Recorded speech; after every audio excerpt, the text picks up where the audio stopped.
classe politique avait joué pour le déblocage de la conférence nationale souveraine.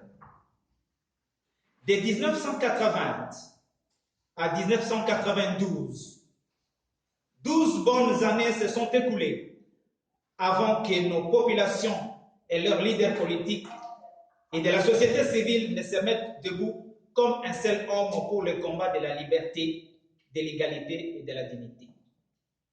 C'est sur ce terrain fertile de la lutte que l'Alliance pour les forces démocratiques de la libération du Congo, l'AFDEL en cycle, va récolter sa victoire momentanée en 1997 sans y avoir sémé. Elle a été accueillie en libératrice avant que les fils dignes et filles de notre peuple ne remarquent que ce conglomérat d'aventuriers, comme Laurent Désiré l'avait dit, n'était qu'un cheval de Troie. Il sera trop tard quand Laurent Désiré Kabila se rappellera du sens de la lutte de sa jeunesse, et pourtant nous étions déjà envahis. De 1987 à 2010, de très bonnes années de lutte se sont écoulées sans que des masses populaires soient associées à la gestion de la chose commune. Et pendant ce temps, plusieurs fronts de résistance se sont créés et les partis alimentaires aussi. Ceux-ci ont choisi la mangeoire des nouveaux prédateurs pour être à l'assaut. Quelques leçons peuvent être tirées de ce parcours de la lutte avant quelques temps après l'accession de notre pays à la souveraineté nationale. À savoir, 1. Ce sont les masses populaires politisées qui donnent le pouvoir. 2. Chaque fois que les Congolais, Zaïrois, les pauvres, ont eu des leaders auxquels ils se sont identifiés pour la lutte de leur émancipation intégrale, ils se sont mis debout au risque même de leur vie. 3.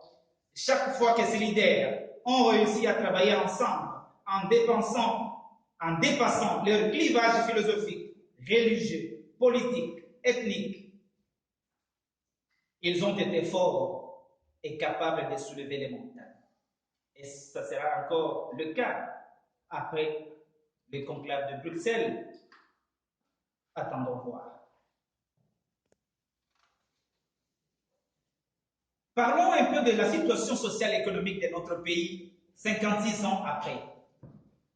Ce sont de très bonnes matières, beaucoup de matières, mais on donne juste un petit aperçu pour essayer de voir comment, au lieu d'aller plus loin, au lieu d'avancer, la République démocratique du Congo est en train de patauger. D'entrée de jeu, l'opinion dit que la République démocratique du Congo est un pays bourré de richesses. C'est ce qu'on leur dit, n'est-ce pas? Mais paradoxalement, la majorité, soit 90% de sa population, est pauvre, vit dans une misère indescriptible. Des données en notre possession, il est indiqué que la situation socio-économique demeure alarmante et préoccupante en République démocratique du Congo au regard des objectifs et développement du millénaire déclarés par le programme des Nations Unies. Selon la même source, 80% des ménages congolais dépensent moins d'$1 par jour et par personne. De même que la et par personne.